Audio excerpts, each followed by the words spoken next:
Udah basi susunya. Padahal baru beli 3 hari yang lalu. Simpan di kulkas juga. Gimana sih? Kenapa susu murni cepat basi, sedangkan susu dalam kemasan dari toko bisa tahan lama? Apa gerangan rahasianya? Dan bagaimana cara mereka mengolah susu sampai bisa tahan lama? Pasti ada sisi gelapnya sih. Kita selidikin yuk.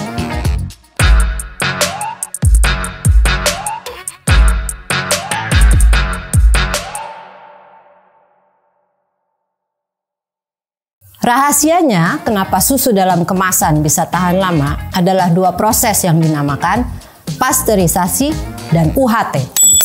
Dan kalian yang suka sering minum susu harus pahami apa itu pasteurisasi dan UHT. Apalagi kalau kalian penganut susu itu bagus untuk kesehatan, seperti yang dikatakan dunia marketing. Problemnya dengan susu adalah bahwa susu asli sebenarnya cepat sekali basi. Kalau nggak percaya, coba saja susu murni yang tidak diapa-apain disimpan di luar kulkas selama 24 jam saja. Dalam kurun waktu 1 hari aja susunya berubah atau malah basi. Kenapa demikian? Sederhana sih, gara-gara mikroorganisme yang juga dikenal sebagai bakteri.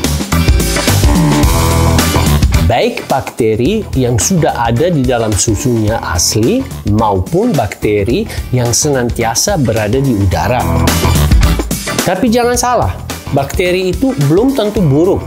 Justru sebenarnya bakteri-bakteri itu ada banyak manfaat.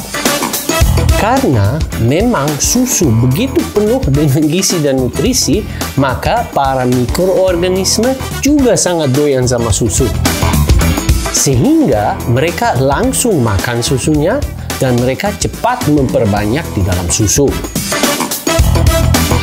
Sekarang Anda sudah paham kendala yang dihadapi oleh industri susu, yaitu mereka harus membuat produk susu tidak cepat rusak meskipun disimpan lama di rak toko. Mungkin Anda pernah perhatikan bahwa susu ini misalnya pada toko tidak disimpan di dalam kulkas. Dan mereka telah menemukan cara-cara untuk menghindari susu jadi cepat busuk. Sehingga susu yang Anda beli di toko masih dalam keadaan fresh, walaupun sudah diperah dari sapi beberapa minggu yang lalu. Malah, susu yang UHT sangat mungkin sebenarnya sudah berusia bulanan lah. Nah, begitu efektif proses-proses yang dilakukan oleh industri makanan.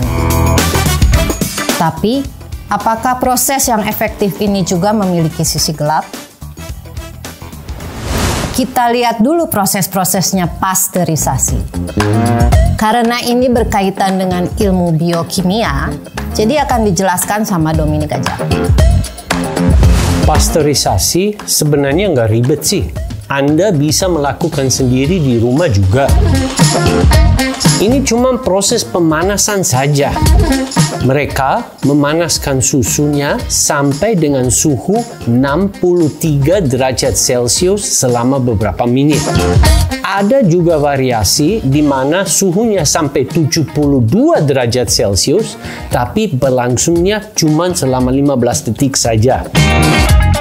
Dan tujuan dari pasteurisasi ini adalah membunuh bakteri yang ada di dalam susu. Dan memang pasteurisasi berhasil membunuh sebagian besar dari bakteri yang ada di dalam susunya. Sehingga susu bisa bertahan lebih lama. Tapi juga nggak lama-lama amat sih. Mungkin seminggu sampai 10 hari lah kalau disimpan di kulkas. Tetapi dengan susu dibuat bertahan cuma seminggu, industri makanan belum puas. Mereka maunya lebih lama lagi. Maka ada satu proses lagi yang mereka menerapkan, yaitu proses UHT. Bagaimana proses UHT akan dijelaskan oleh Ceki. UHT adalah singkatan dari Ultra High Temperature, yang artinya temperatur sangat tinggi. Proses UHT mirip dengan pasteurisasi, sama-sama dipanaskan, namun suhunya jauh lebih tinggi, sekitar 135 derajat Celcius, dan waktu pemanasannya cuma 2-5 detik saja. Dengan proses UHT, maka pemusnahan bakteri lebih tuntas. Karena kalau cuma pasteurisasi, masih ada sih bakteri-bakteri yang lolos. Dan dengan proses UHT, susu bisa bertahan lebih lama lagi. Bisa sampai bulanan. Baru setelah kemasannya dibuka, susu akan basi juga dalam waktu relatif singkat. Hal ini terjadi karena di dalam udara, di mana-mana selalu ada banyak banget bakteri. Maka semua produk susu yang Anda beli di toko di Indonesia adalah susu yang di UHT. Tentunya hal ini juga berlaku untuk susu impor. Dan hal ini juga berlaku untuk susu kambing yang dijual dalam kemasan. Nah, sekarang Anda sudah paham pasteurisasi dan proses UHT itu apa dan tujuannya apa. Beres toh? Nggak juga, karena seperti kami sudah bilang di awal video, ada sisi gelap juga. Yuk kita bahas sisi gelap dari susu pasteurisasi dan susu UHT. Orang marketing dari perusahaan susu mau Anda percaya bahwa produknya yang telah di UHT lebih aman dan lebih nyaman. Saya setuju dengan lebih aman dan lebih nyaman. Tetapi lebih aman dan lebih nyaman bagi siapa? Bagi konsumen atau bagi perusahaan susu? Dengan mereka punya produk yang bisa tahan lebih lama, sudah pasti lebih gampang menjualnya. Nggak perlu disimpan di rak pendingin pula. Karena baru dengan proses yang membuat susu tahan begitu lama, susu dapat dijual sampai di semua pelosok di Indonesia.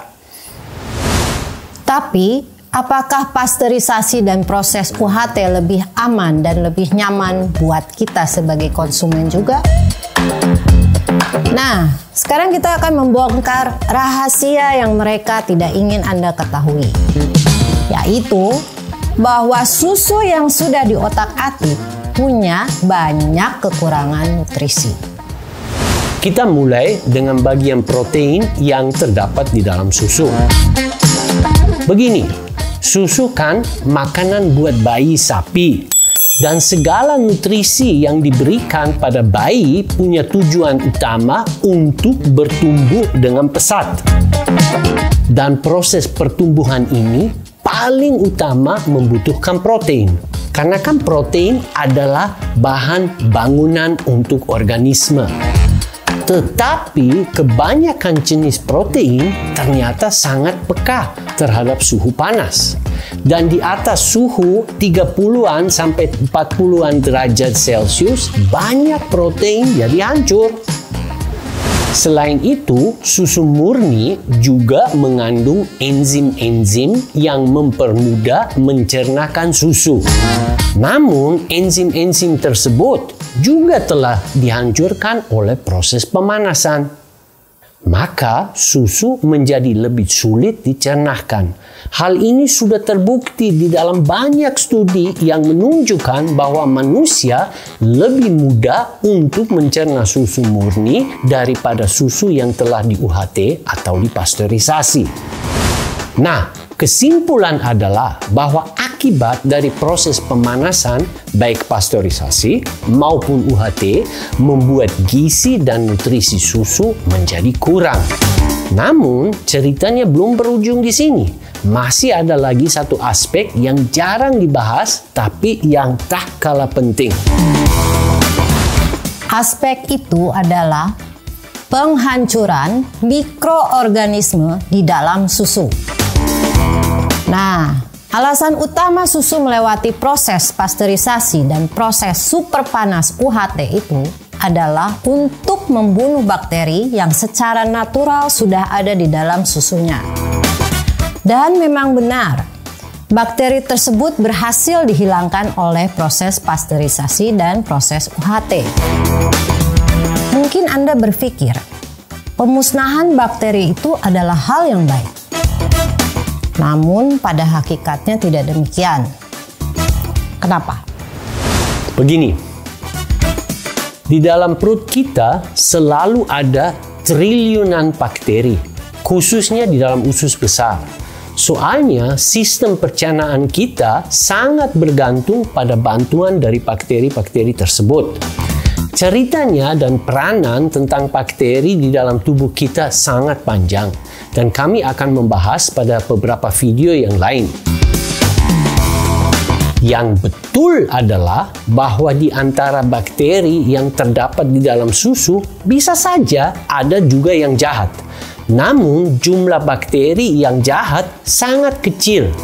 Dan sebenarnya sistem imun kita mampu saja mengurus bakteri yang kurang baik. Dan apakah kita harus menghancurkan seluruh penduduk di dalam satu kampung gara-gara ada satu orang yang jahat? Ya, Anda simpulkan sendiri aja deh. Supaya susu murni yang sebenarnya cepat basi dapat bertahan lebih lama, maka industri makanan menerapkan proses pemanasan untuk memusnahkan bakteri yang menyebabkan susu cepat basi. Akan tetapi, proses-proses ini punya efek samping yang membuat nilai nutrisi di dalam susu berkurang secara cukup drastis.